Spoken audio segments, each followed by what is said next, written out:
In this lecture example, we are looking at travel allowances. Now, I'm not going to go into too much detail. You've got a very detailed lecture on this, and the solution here is very detailed. I'm just going to quickly talk about a couple of things that you need to remember, and we'll talk through the first one. When we are calculating a travel allowance, you are trying to calculate what is the taxable portion of the travel allowance. Now remember, the taxable portion of a travel allowance is calculated by saying what is the travel allowance that you have received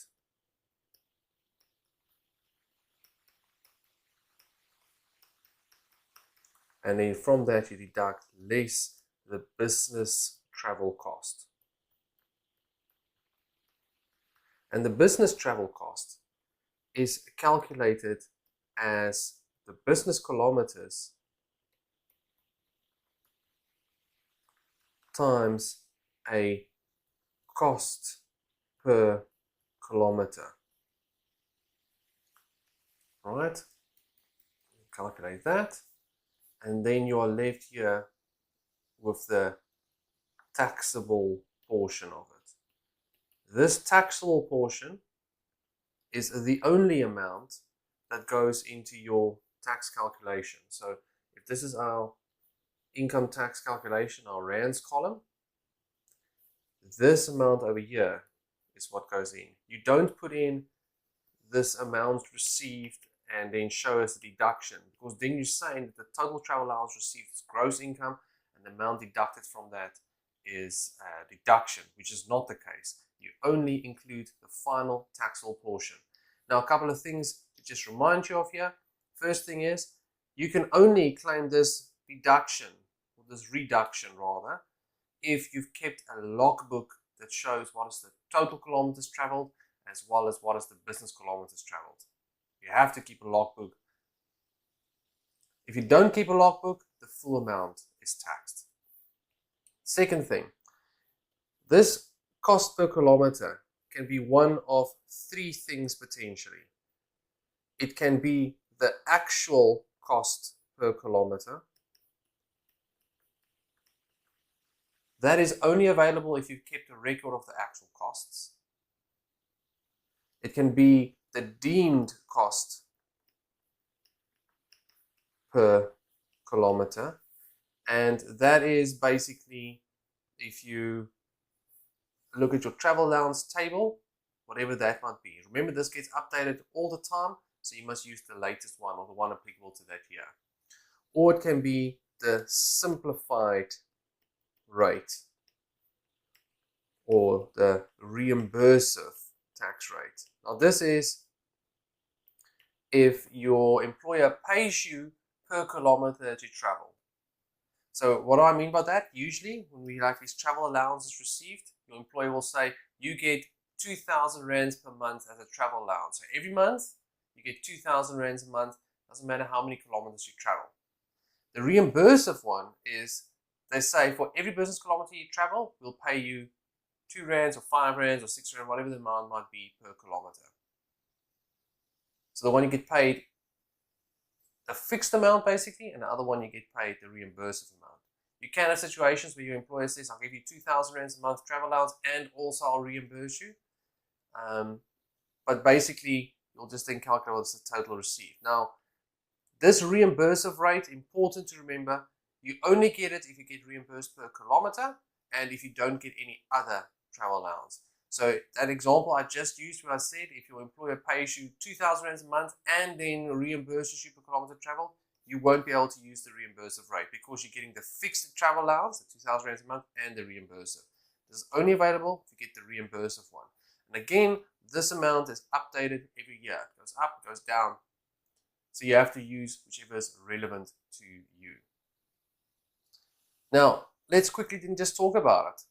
In this example, X Limited, Mr. A is entitled to a travel allowance of 12,000 rands a month. So that's a fixed travel allowance. His vehicle cost him 353,500, which is 310,000 plus VAT of 43,400. Remember, you use the amount including VAT to determine what is the value of the vehicle to use in your travel allowance table.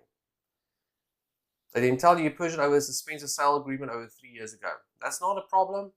That might just mean that there might be interest expenses that you can claim. Then, he traveled a total of 45,000 kilometers, of which 31,000 kilometers were business kilometers. And he also kept an accurate record of the costs involved. So far what we're seeing is that this person can look at the deemed cost as well as the actual cost, because he kept a record of the actual cost. Remember, actual cost, deemed cost. This deemed cost should always be available to you. If you don't keep a record of the actual cost, you can't claim that, but then you can still claim the deemed. Okay, so then they give you some information here. So license fees you can claim, maintenance you can claim, fuel you can claim, tires you can claim, interest charges you can claim, speeding fines you cannot. And remember here, interest charges for the suspensive sale agreement. You can't claim the capital portion, the portion of the cost for that. Right, just the interest. So then the required says, you're required to calculate what is the amount of the allowance will be included in his taxable income if he did not keep a logbook of the kilometers traveled. If he did not keep a logbook of the kilometers traveled, the full amount that he received, this travel allowance received amount, that will be taxed. So it will be the 12,000 rands per month. You don't claim any deduction.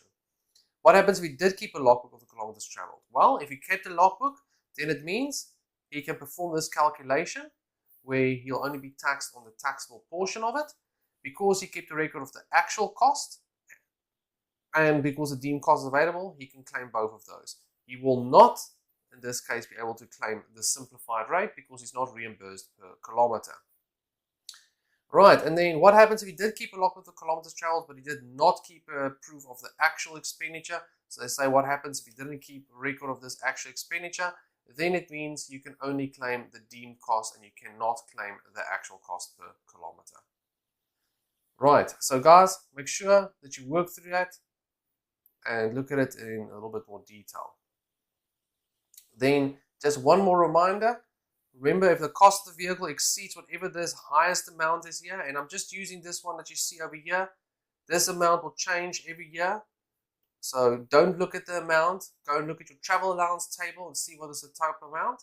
Remember, if you can't use a cost higher than that. So this is the limit. Right.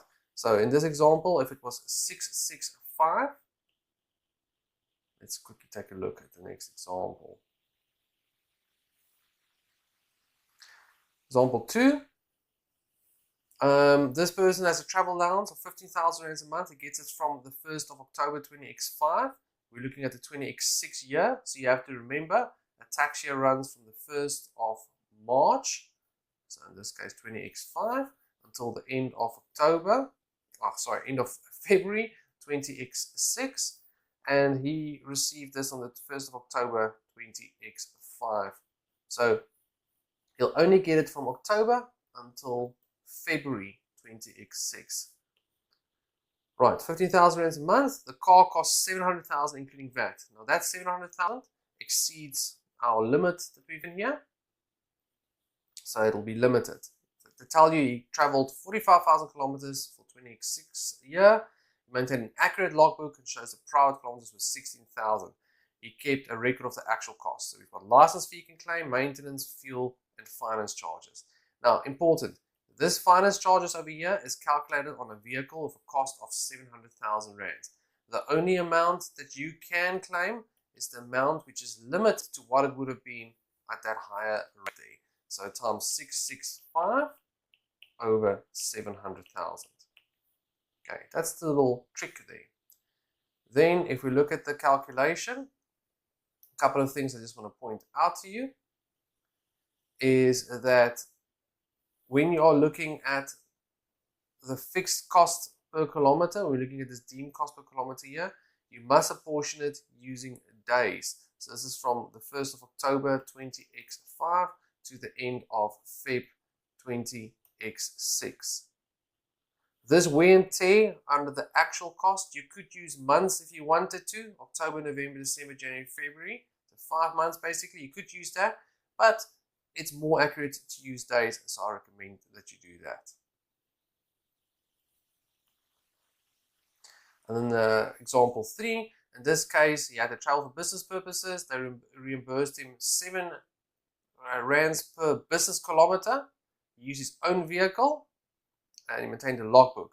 Now in this case, because he's reimbursed per kilometer, you can use the reimbursive rate, or you can use the actual cost per kilometer or the deemed cost per kilometer.